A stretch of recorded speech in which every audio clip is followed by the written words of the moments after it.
ଆପଣ ନାଁଟା ନିରୁପମା କର ପିଲାର ଘର ହେଉଛି ଓଳା ପ୍ରଦୀପ ସାହୁ। ସେ ତାର ପୁରୁଣା ରାଗ ଅଛି, ଆମର ଅଲଗା ଗୋଟେ କେସ୍ ଚାଲିଛି ଭୁବନେଶ୍ୱରରେ। ସେଇ ରାଗରେ ସେ କାଲି 7:30 ବେଳେ ଗାଁକୁ ଆସିଥିଲା। ଆସିଲା ପରେ ଛୁଆ କେହି ନାହାନ୍ତି, ତା ବାପା ବି ନାହାନ୍ତି। ମୁଁ ଏକୁଟିଆ ବସିକି ଟିଭି ଦେଖୁଥିଲି। ଟିଭି ଦେଖିଲା ଭିତରେ ଆସିକି ଧମକା ଚମକା କଲା, ବହୁତ ଜୋର ପାଟିରେ ପାଟି କଲା। ମୁଁ ସେଇଠୁ ତାକୁ ଇଆଡ଼ୁ ସିଆଡ଼ୁ କହିଲି, ମୁଁ କହିଲି କାହିଁକି ଏଠି ଆସିକି ପାଟିତୁଣ୍ଡ କରୁଛ, କ'ଣ ହେଇଛି? ନା କ'ଣ ହେଇଛି ତମେ ଏଇନା ଦେଖିବ। ଏହା କହିକିରି ତମେ କାହିଁକି କେସ୍, ସେ ଭୁବନେଶ୍ୱର କେସ୍ କାହିଁକି ଉଠଉନା, ଇଏ କରୁନା। ଯଦି କେସ୍ ନ ଉଠେଇବ ତମ ଉପରେ ବିପଦ ଅଛି, ତମକୁ ମାରିଦେମୁ, ହାଣିଦେମୁ, ତମ ଛୁଆଙ୍କ ଉପରେ ଆମେ ଆକ୍ସନ୍ ନେମୁ। ଏମିତି ଯେମିତି କହିଲେ, ମୁଁ ସେଇଠୁ ତଳକୁ ଗଲି। ଆମେ ସେଇଠି ଗୋଟେ ମଣ୍ଡପ ଅଛି, ସେଇଠି ଛୁଆ ମେଞ୍ଚେ ଖେଳୁଥିଲେ। ମାନେ ଦେଖି ତାଙ୍କୁ ଡାକିକି ମୁଁ ପାଟି କରିକି ତଳକୁ ଗଲା ଭିତରେ ମୋତେ ସେଇଠୁ ଘୋଷାରି ଆଣିଲେ। ଆଣିକି ମୁଁ ସେଇଠି ପଡ଼ିଗଲି।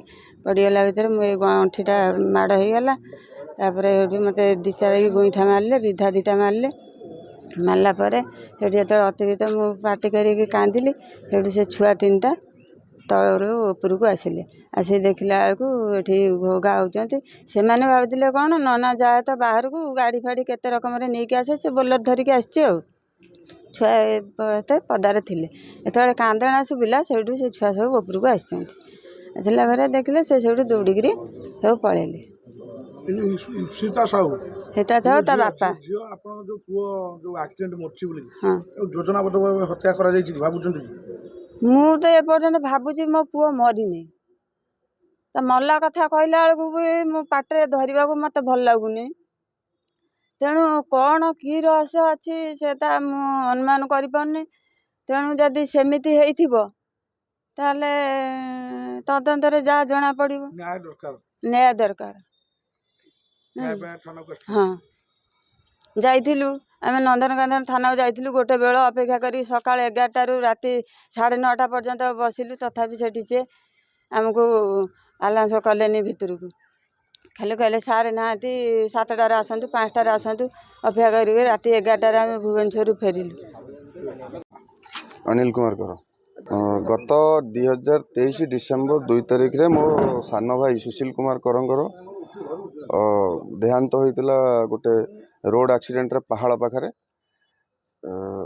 ସେ ଆକ୍ସିଡେଣ୍ଟ ପରେ ପରେ ଗୋଟେ ଆମର ଓଳା ଗ୍ରାମର ଇପ୍ସିତା ସାହୁ, ମୋ ଭାଇର କିଛି ସମ୍ପତ୍ତି, ଆମ ଘର, ସୁନା ରୂପା, ଆବଶ୍ୟକ କାଗଜପତ୍ର ଆମ ଘରେ ପଶିକି ଜୋର ଜବରଦସ୍ତ ଭାଙ୍ଗିକି ଘର ଭାଙ୍ଗିକି ନେଇଯାଇଥିଲେ। ସେ ବିଷୟରେ ମୁଁ ନନ୍ଦନକାନନ ଥାନାରେ ଜଣେଇଥିଲି।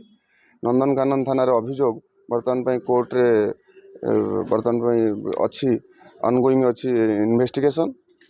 ସେ ବାବଦରେ, ସେ ଘର ବାବଦରେ ମୁଁ ମାନ୍ୟବର କୋର୍ଟ ଆପଣଙ୍କର ସିଭିଲ୍, ସେଠି ବି ସେ ଅଛି, କୋର୍ଟରେ କେସ୍ ଅଛି।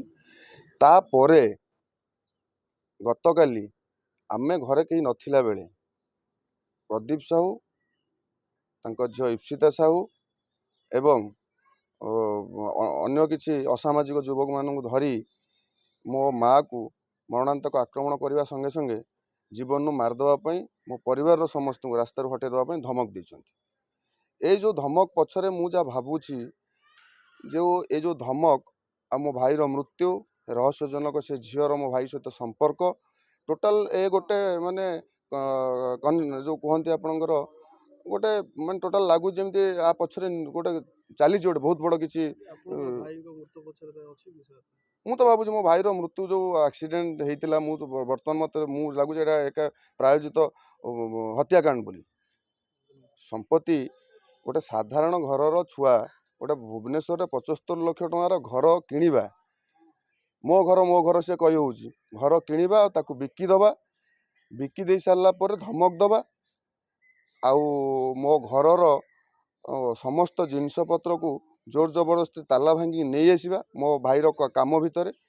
ଏସବୁ ଏବେ ଜାଣିଲା ପରେ ଧୀରେ ଧୀରେ ଯେତେବେଳେ ମୁଁ ଜାଣୁଛି, ମାନେ ପରଦା ଉଠୁଛି ରହସ୍ୟ, ମାନେ ଖବର ଉପରୁ ମୁଁ ସବୁ ଜାଣିଲା ପରେ ମୋତେ ଲାଗୁଛି ମୋ ଭାଇକୁ ମାନେ ଭାଇର ମୃତ୍ୟୁ ପଛରେ ନିଶ୍ଚିତ ଭାବେ ଗୋଟେ ବଡ଼ ରହସ୍ୟ ଅଛି।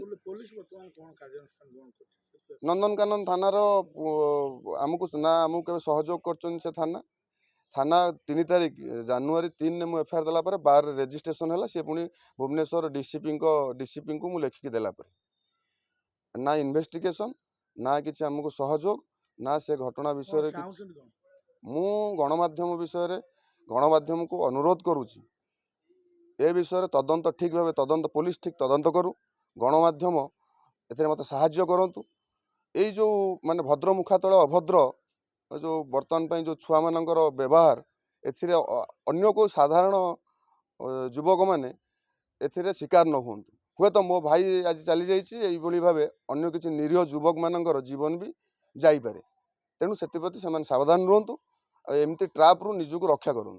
रंजित कुमार अभियोग ये कि आमर गोटे पुराना केस को लेकिन आम ना गोटे एफआईआर करूँ नंदनकानन थाना जोटा करूँ घर भाई मोर एक्सपायर कर से राग थाईपे अवश्य से काली आसिक आम घरे आम कहीं नथिबा अवस्था आसिक माँ को धमकई धमकाई ये करवा आम जेहेतु से बाड़े जावासिया करूँ राति बिजनेस करूँ डेली रात जावासिया करूँ जीवन मारदेवार धमक दबा एमती बहुत प्रकार असभ्य भाषा गाली दबा आम कहीं नथिबार गोटे से सरलतार सुजोग नहीं कि गोटे लेडीज उपर आक्रमण करवाटा यहाँ केते युक्तियुक्त माने कौन सरकार चेंज है पर भी ये सब जिनस चली माने मुझे किसी बुझीपारुनि तो आम आसिक सेटा को आमर साहा कि आईन आम आसिक आईन द्वारस्थ हेलु आईन आमको कौन न्याय दब तांकर न्यायपालिका बसचंती आईएसी अच्छी आम आसिक कि मैडम थिले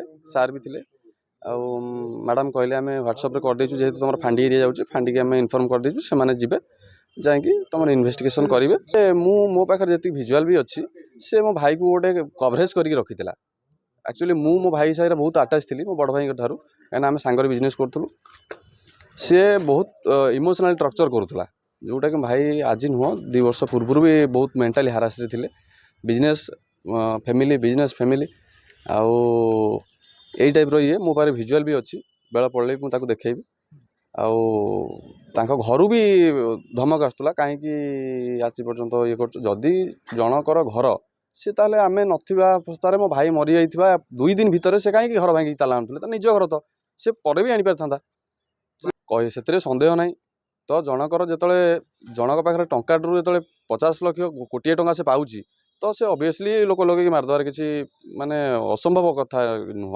संभव हो पारे इन्वेस्टिगेशन कहब कौटा संभव कौटा संभव